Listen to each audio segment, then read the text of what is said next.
नुआ संसार तोते अभिनंदन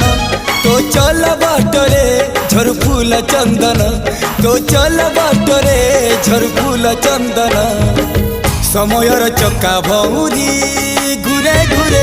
फूले कांदनालो चढ़ीबु तू फूल सवारी धीरे धीरे फूले कांदनालो बाहादर सुख परा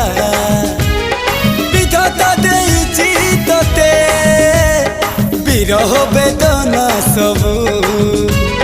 सहिबाकु हवा मते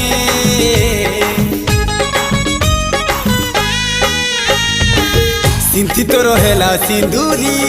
धारे धारे फूले कांदनालो चढ़ीबु तू फूल सवारी धीरे धीरे फूले कांदना।